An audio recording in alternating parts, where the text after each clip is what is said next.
Assalamualaikum warahmatullahi wabarakatuh. Salam orasi kritis.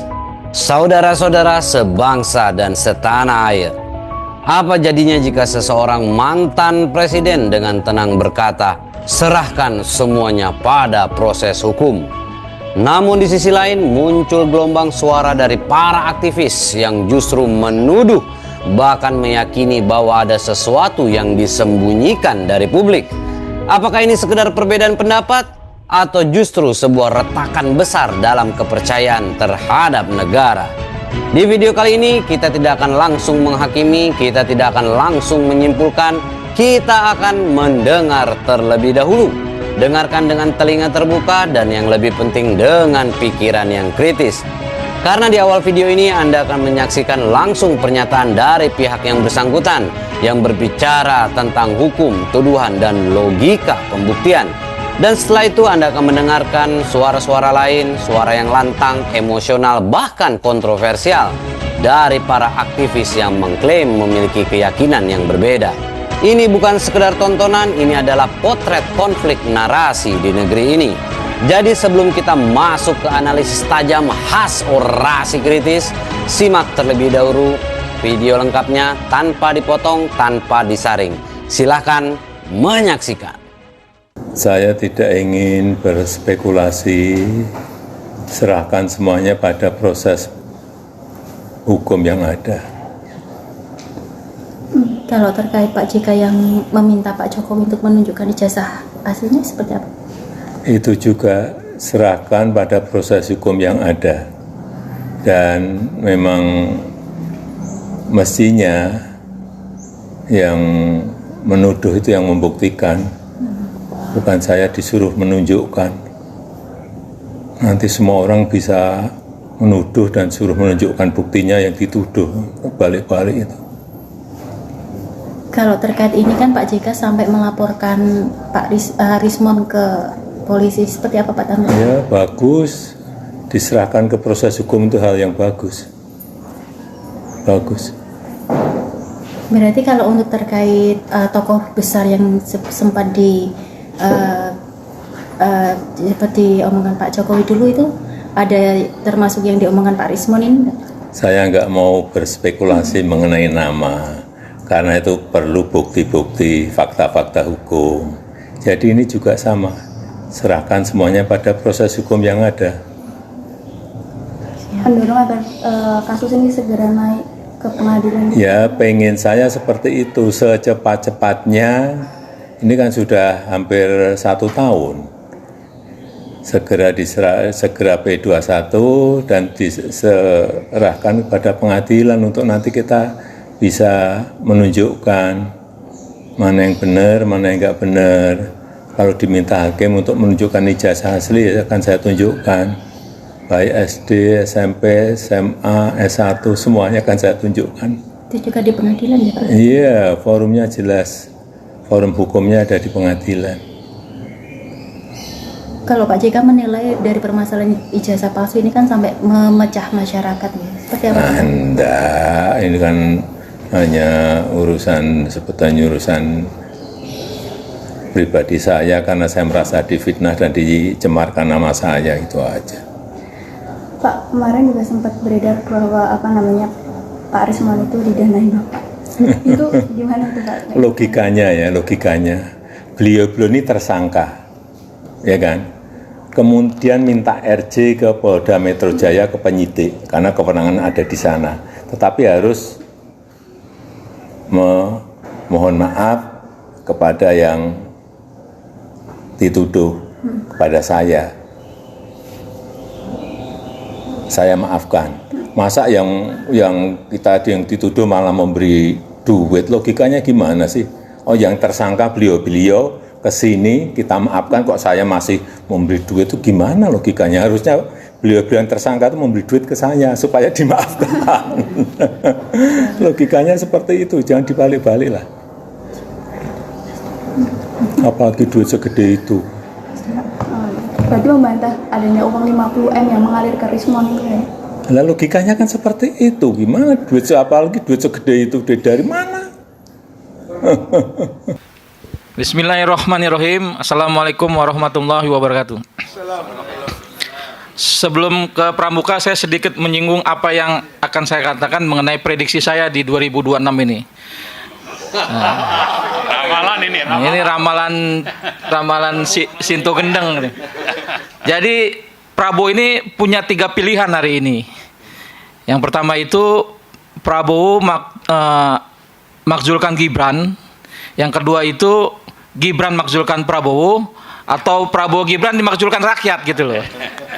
Jadi kemungkinan ini ada tahun ini gitu loh. Makanya Pak Prabowo harus segera mengambil tindakan antisipasi bagaimana tuntutan rakyat ini dapat dipenuhi gitu. Tuhan yang sangat serius. Dua dunia yang berbeda, dua cara berpikir yang bertabrakan. Yang satu berkata biarkan hukum yang membuktikan. Yang lain berkata kebenaran sudah jelas tinggal diungkap. Lalu pertanyaan sekarang, di mana posisi kita sebagai masyarakat sipil, sebagai rakyat jelata? Apakah kita hanya menjadi penonton? Atau justru tanpa sadar kita sedang digiring untuk memilih, tanpa pernah benar-benar memahami? Di titik inilah kita perlu berhenti sejenak dari emosi dan mulai masuk ke wilayah yang lebih berbahaya, yaitu wilayah berpikir. Karena setelah ini kita tidak lagi sekedar mendengar, kita akan membedah, kita akan menguji logika, dan mungkin kita akan menemukan sesuatu yang tidak nyaman.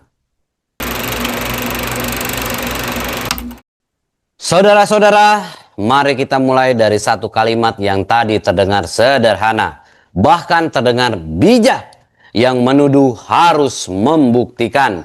Sekilas ini benar, ini prinsip dasar hukum, ini terdengar seperti keadilan. Tapi mari kita bongkar pelan-pelan.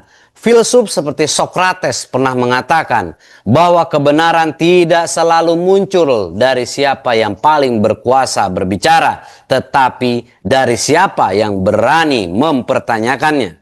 Dan disinilah masalahnya.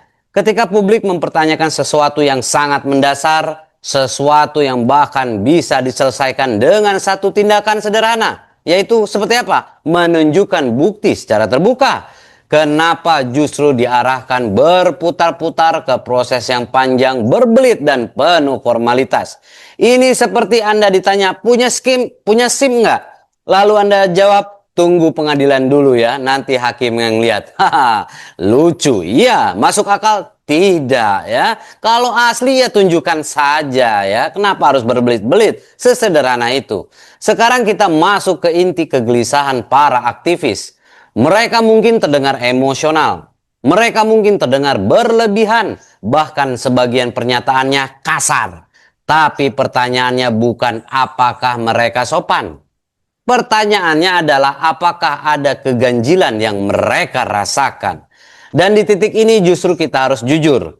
Dalam logika sederhana rakyat, ya, rakyat jelata, masyarakat sipil, kalau sesuatu itu asli, kenapa tidak ditunjukkan saja dari awal? Ya, kalau asli, ya tunjukkan saja ya dari awal. Tidak perlu teori konspirasi, tidak perlu filsafat tinggi. Ini logika warung kopi.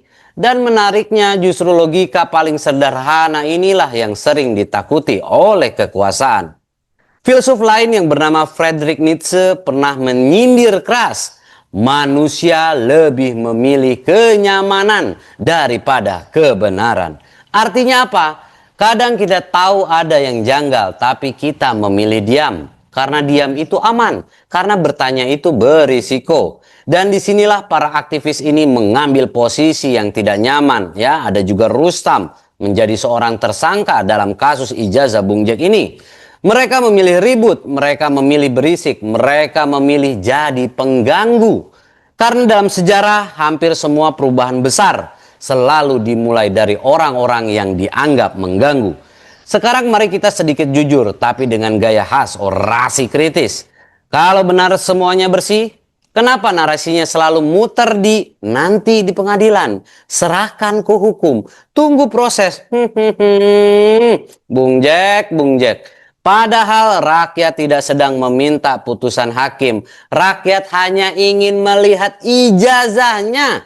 Sesederhana itu. Ini bukan soal hukum dulu, ini soal kepercayaan. dan kepercayaan itu tidak dibangun di ruang sidang, kepercayaan dibangun di ruang publik. Sekarang mari kita masuk ke bagian yang agak nakal sedikit ya.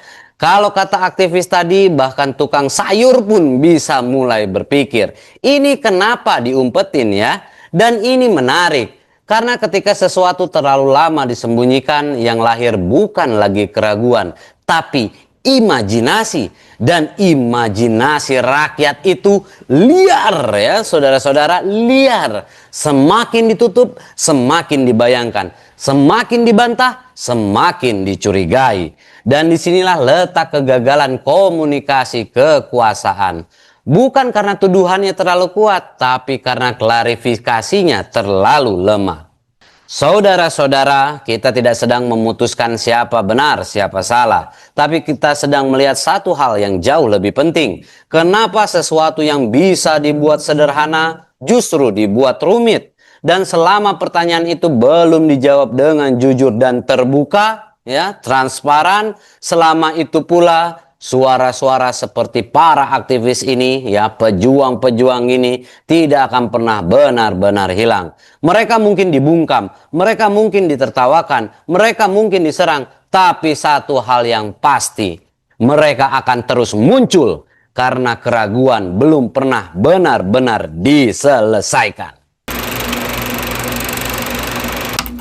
Saudara-saudara sebangsa dan setanah air, pada akhirnya perdebatan ini bukan hanya tentang satu nama, bukan hanya tentang satu dokumen, dan bahkan bukan hanya tentang benar atau salah. Ini tentang sesuatu yang jauh lebih dalam, yaitu kepercayaan rakyat terhadap kekuasaan.